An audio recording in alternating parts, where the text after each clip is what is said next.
Every live event is filled with moments of excitement. LiveSource is a new game-changing app that allows you to create auctions instantly during these moments, as the crowd's excitement is at a fevered pitch. Comes back with his second triple of the game. Imagine, after spectacular moments, you could remove any item from the field of play and place it into a live auction in less than a minute while the game is still on.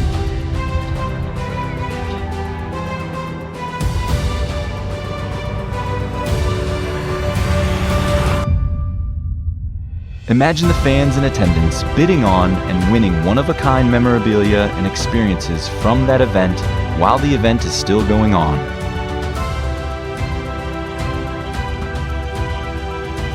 LiveSource handles the heavy lifting so that there are no limits on what can be sold or when it can be sold.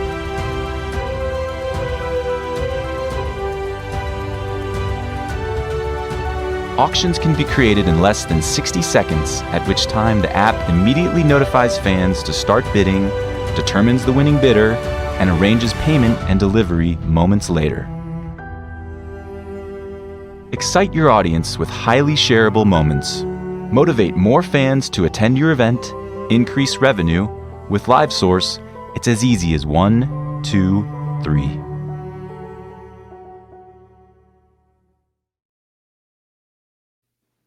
Well, thank you to LiveSource for their partnership with the show. Again, check out livesourceapp.com to download the app, check out online auctions. It's a pretty cool platform, and a lot of teams throughout the country and even world are using it. So check out livesourceapp.com. Back today for another show. I'm getting away from baseball, a little bit. I've been doing a lot of baseball guests. So today I've got someone in basketball, and excited to welcome Limor. How are you? I'm great. Thanks for having me. So I appreciate you joining me. And, I kind of told you a little bit beforehand, love to kind of walk through your journey. It looks like you've had, quite, a lot of miles, over the years, travel, and would love to learn more. So tell us where you're from. Born and raised in Israel, where I started playing at the age of 6. Pretty much had a 30-year career playing in Israel, also in the States, a few years growing up, and then in college. Then came back to play professional in the Israeli league. Where'd you go to college and play? Alaska, Anchorage. So how in the world did you find Alaska? Like, tell me about that. What was that process like? It's kind of hard when you're not from the States to be scouted, and we have to go to the Army for 2 years after high school, so we can't go and look for colleges. So kind of have to reach out, and this is like, over 10 years ago where technology wasn't the best. So kind of like send CDs over and hope someone wants to recruit you. So I'd never even had an official visit or anything. Kind of like, oh, wow. So you had no idea what to expect. So what was it like? No. How was it? It was insane. I come from a very warm country, so it took me like 2 years to get used to the cold and the snow. But other than that, it was a great experience. We traveled everywhere for games and met a lot of people, and of course got my degree in business. It was a great experience. When you were in school, did you have your mind set on like, hey, I'm going to play professionally when I'm done college, or were you kind of thinking about like a career outside of sports? No, I definitely only wanted to continue playing basketball as much as I could, and I pretty much did. I played until last year, which ended also because of an injury. But so I played until I was 35 years old, which is pretty lucky. Yeah, no, that's a long. So tell us about that, journey once you got out of college. Was it pretty easy to find, a spot to play? Was it, a challenge? How long did that take you to find? So as in the Israeli league, you're allowed 3 Americans or foreigners on the team, and all the others are Israelis. So you pretty much can play on every team, but it took a few years to get into the whole starting five roster and playing big minutes on big teams. Last year, I even played in a European team. We played a European tournament with my team. So yeah, it took me a few years, but then I got to play the high level that I wanted. And where what was it always in Israel, or where were you playing at? Yeah, so we play in Israel against other Israeli teams, unless, like I said, we play in Europe, and then you play other teams in Europe, Euro Cup. Also was part of like the 3-on-3 national team, Israel national team, where we traveled every summer and played other teams as well, tournaments. Did that for like 7 years, so pretty nice. So, I mean, that's got to be a lot of wear and tear on your body. I mean, you're pretty much playing almost all year. Yeah. So it's different than in the WNBA, where you play only in the summers. Here we start from September till May, and in the summers I played a national team. So yeah, well, it came up with has 3 ACL injuries, so I guess it comes with it. So what position did you play? I was a point guard or / shooting guard, but mainly point guard. Pretty short, so it kind of came natural. So you weren't playing center. You weren't getting the rebounds. No, rather stay outside. Tell me more about the leagues out there, because I'm not too familiar with them. So how many different levels are there locally there? And, did you have to work your way up? Like in America, there's, minor league baseball where, they got like A, AA, AAA, and then major league. Yeah. So here we also have like a Division II team. So if you're like last place in Division I, you go down every year, and if you're first place, you go up to Division I. I never actually got a chance to play in Division II. I went right away to Division I and tried to fight my way in the teams there for my spot. So I tried always to play in like the best. That's nice, just going right to the top from the beginning. Any championships? Yeah. One championship, one cup. We have like an Israeli cup, so you play every team and it's knockout every round until you. Okay. How, were you anticipating retiring from playing, or, would you have kept playing had you not had that most recent injury? I always knew it was about to come, but actually the last few years I was at my top game. I felt really good. Kind of, I guess when you get older, you get smarter, and how to keep your body going. You have to play smart, and so I think I would have played like 2-3 more years for sure. I was on the best team in Israel too, and it was good until that injury. That kind of like made me realize that maybe it's time to stop. Was that a ACL? Yeah. Yeah, it's tough, and it's as you get older, it's the recovery times aren't the same, and it's tough. It's always tough to make that transition. So how was that for you, going from playing, and especially playing at a high level, to still being on the bench as a coach?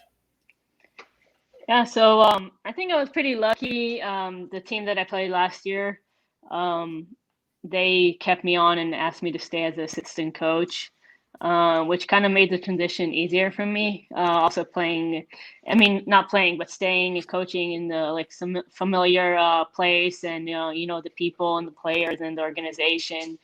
So it was good. It's good. It's a nice experience this year. It's different on the other side.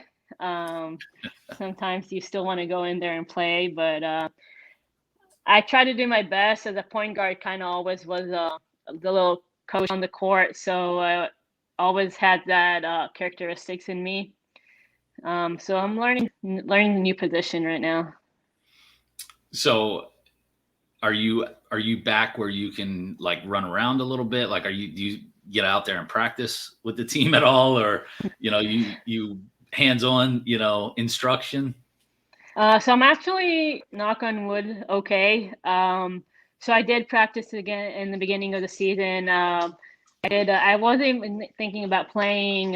So I was like almost 100%. But now I just decided to make a cold cut and just stay in the coaching side. Yeah. It's tough sometimes, especially when you feel you can still go out there but I like the sense of like, still at least as a coach too, you can still, have that competitive side of you, whereas, I'm on the business side of sports now, old and fat. So I still have that competitiveness, putting the team together, helping build the teams and but that's what I miss most about, just playing is that competition. So Well, for me, it's also like always being part of a team and a part of, it's that yeah, routine that you used to for your whole life. And so I'm kind of like not out of it. I still go do the same practices and routines and video sessions and getting ready for games, that excitement. So right. still in there. Yeah, no, it's a lot of fun. So how many seasons have you gotten in as a coach now? This is my first one. Okay. Yeah. When you played, were you ever like a player coach or anything like that? No, just as a point guard, you're kind of calling the The leader. plays and organizing the team on the court and stuff like that. But I used to coach little leagues, a little bit, not little leagues, just like youth players here in Israel, in like elementary school, but nothing competitive like now. Did you like growing up have like, like a player that you were just like, oh man, they are great and, kind of, really looked up to? I kind of grew up in the Michael Jordan era, so he was definitely my idol. Were you a I Bulls fan even as well or just a Jordan fan? Yeah, I was a Yeah. hardcore Bulls fan.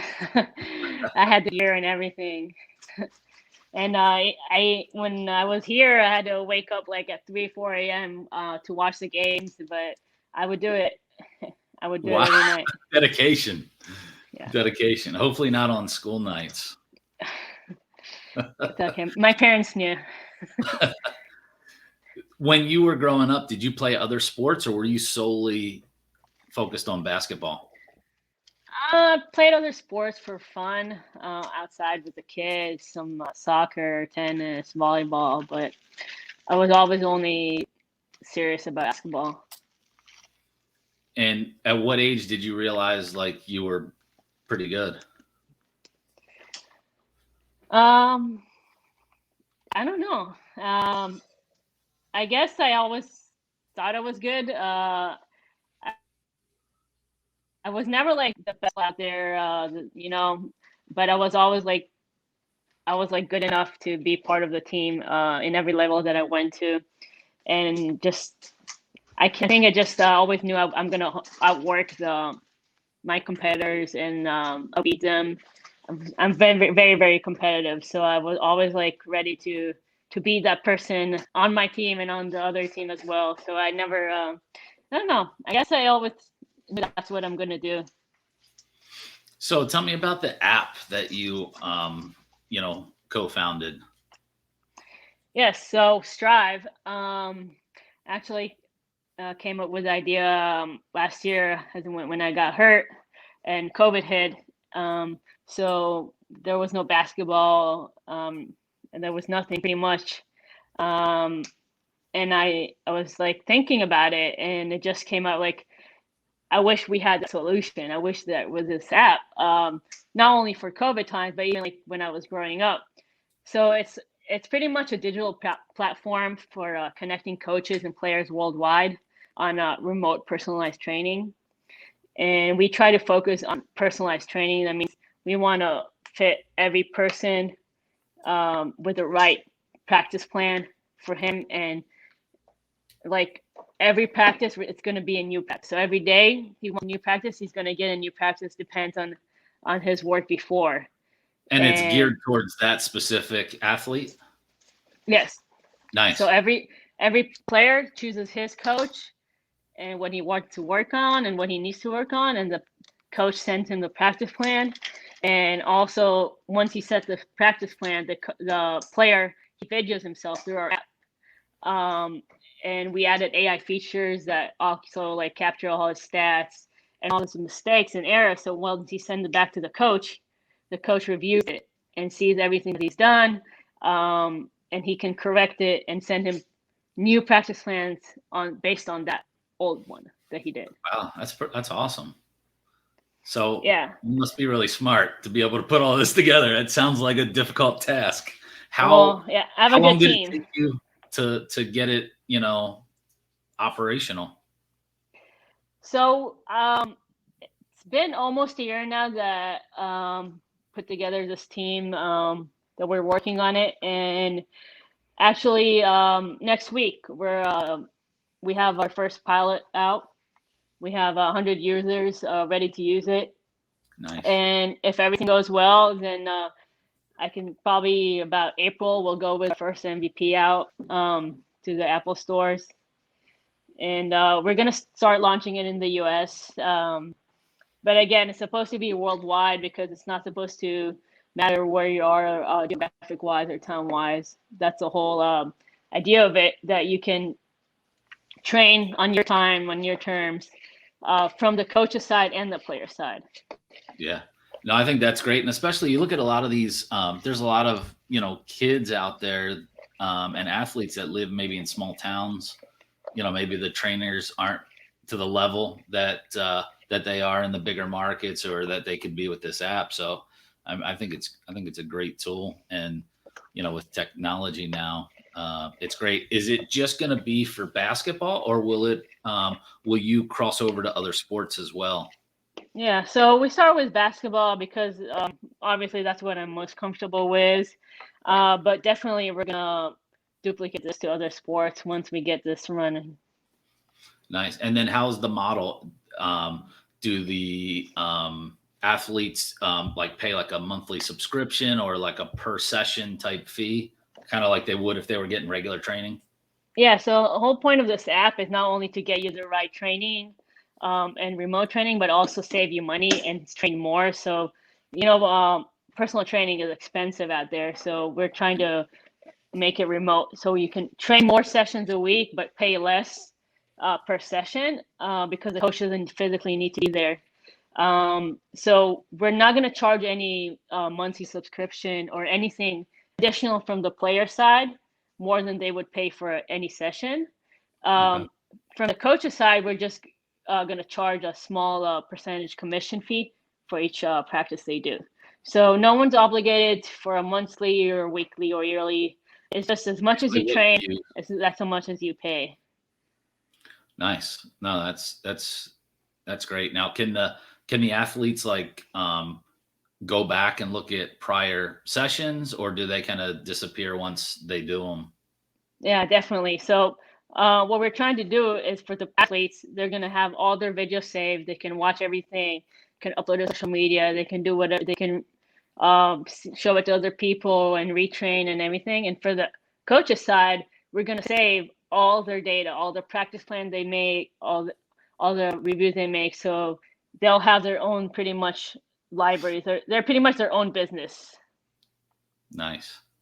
I'll tell you what, it's really cool. I really like that. What's like the hardest, like part of launching a business? Is this your first business that you've launched? It's my first startup. Okay. I had for about 4 years. I opened a sushi restaurant here in Israel that I own and manage. So that was my first business. But this is definitely my first startup. It's a different world. But I've actually learned a lot in this last year being in it. It's very interesting. Met a lot of new people. A lot of people trying to help. I would say the hardest part is what we haven't really touched yet is the whole fundraising process. Because I know how I want my app to look like. My team knows how to make it happen, the technology wise, and develop it and market it. So we know everything we need to do, but now it's all about the money process. How do you fundraise? And from there, how you scale your app. So have you started that process yet? Like on raising funds? Not really, just started connecting to people. We kind of want to put our pilot out there and go to the MVP, show that we have a product that works, not only a great idea, but actually something with users. And so they can see that it's working and people want it. And I hope that will make the process easier. Yeah, I mean, I think it does. As somebody who looks at, businesses on a regular basis, yeah, the more operational and proven, probably the higher value you can get as well. So I don't know if you want to share any of that, but if you would like to, you can. If is there an amount that you're trying to raise? We're connected with a lot of, business people out here as well that might be interested. Yeah. So right now we're just, like I said, we're just bootstrap. We did everything by ourselves. So we want to raise $500,000 for pre-seed money to help us launch better and get the product improve. Everything that we're trying to work on, all the AI features, just make them better and faster with that money. So that's pretty much what we were looking for now, pre-seed run. Do you have a website for the app yet or anything that people can go to check out? Yeah, definitely. It's www.strive3.app. .app. Okay. Nice. No, I'm going to make sure to check that out. I mean, I think that, man, there's so many applications that could be used for. And, I've seen people doing stuff, through Zoom because they don't have a good platform like this, when it comes to training. So, I've been on the soccer side a little while and, this would be a great tool with a lot of the soccer programs out there. But I mean, it really can cross over to just about anything. So. Yeah, there's so many youth players, sports in the U.S., not only basketball, like you said, soccer, baseball, football, everything pretty much. And they're looking for a way to train, not only now when it's COVID and it's hard to work with teams and school and everything, but they always look. I remember me and myself as a kid, I always went outside after school and just tried to shoot with myself. Right. And I wish I had a structure shooting practice plan that I could follow. So yes, this is definitely a tool that will be approachable for everyone. Now, will most people use it with like an iPad or like an iPhone or Droid type phone? Right now, first version is going to be only iOS. That's what we developed, was what we have. So yeah, every iPhone works. Just with our app, you just click on the practice plan and record yourself. Now, like if I was an athlete, would I be able to go on and kind of like search like a database of trainers? Yes. So once you go on the app, you can filter pretty much anything you want from price and location and different maybe skills that you want to work on, different coaches, also different level of coaches. We're going to rate our coaches as we go.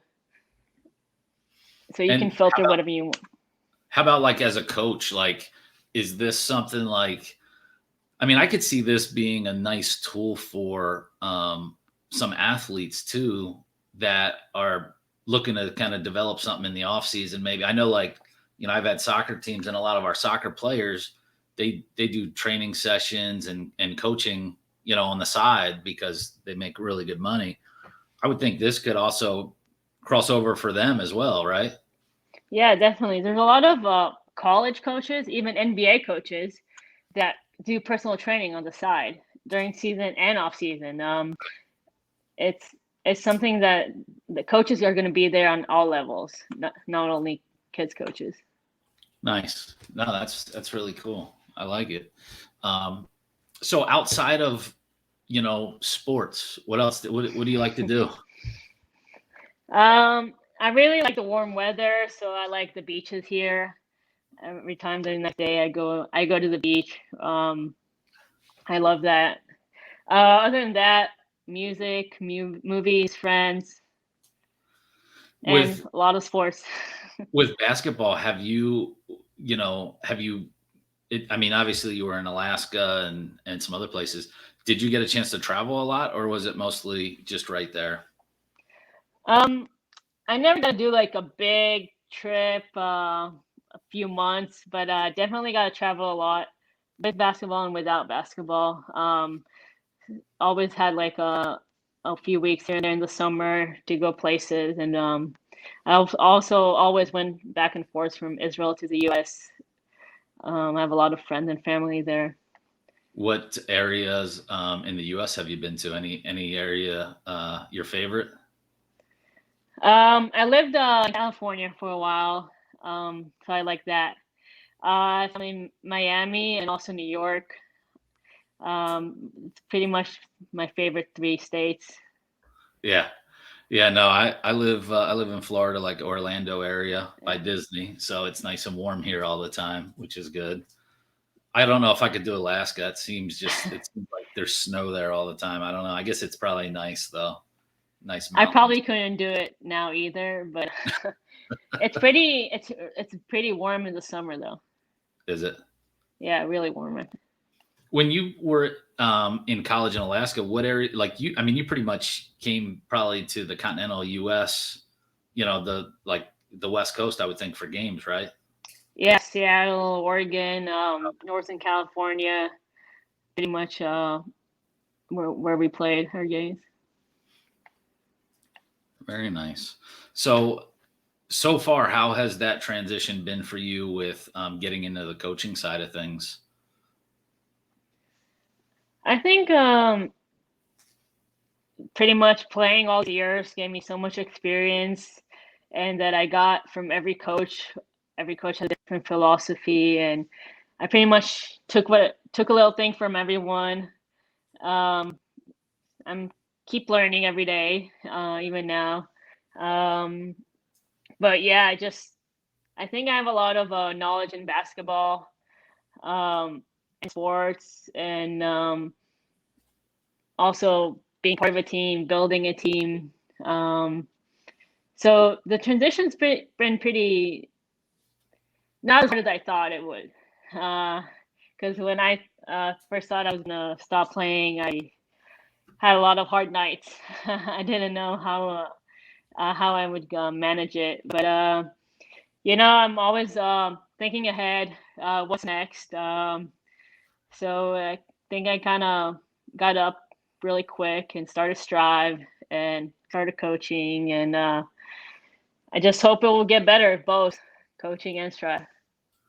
Yeah, well, it sounds like a great time for Strive, and it's something that kind of ties into what you're doing anyway. So it's basketball. It seems like has been your passion, and now being able to help other people through the app, I think, is going to be huge. And now it's also created a way to help people, and then it really helps everyone. I mean, the coaches now have an opportunity to increase revenue that they normally wouldn't have had because of maybe location. Especially some of these people who are still traveling. The app makes it where you can pretty much do it anywhere that you can get, I guess, internet access, right? Yeah, location and time. They can send 3 practice sessions in an hour instead Yeah, of doing one. yeah. No, that's great idea. How is the competition for that? Is there a lot of competition for you guys in that? So there's a few apps out there that are based kind of on what we're doing, but the main difference is that um, they don't have personalized real coaches. It's preset recordings of a coach that pretty much fits every player. So every player is doing the same drill, and also over and over again, and not everyone's reviewing it. So Strive is pretty much out there not just to give people like keep them occupied, but actually make them better. We want to make them better. Yeah. Yeah, it's good. I think that personalized touch is really what will differentiate you guys, from anybody coming out there. So, Yes, definitely. That's our so focus. I'm a foodie, so I like food. So I've never been outside of the US other than Canada. So I am not well traveled. So tell me about some of the good food in your area there. If you're bringing Well, somebody over from that's never been there, what kind of food would you introduce? Israel is, first of all, and I'm not biased, is probably number one for foodies to come to. What's that? Just saying. Oh, Israel. is it? Okay. Yeah, definitely. Yeah, so we have food from all over the world here, but we pretty much make it our Middle Eastern style. We just cook everything different with our spices, and I don't know if you ever had any Middle Eastern food, but you should definitely try it. I mean, I would say maybe, but like not like I've been to Epcot at Disney where they've got the different restaurants, but nothing authentic, I'm sure.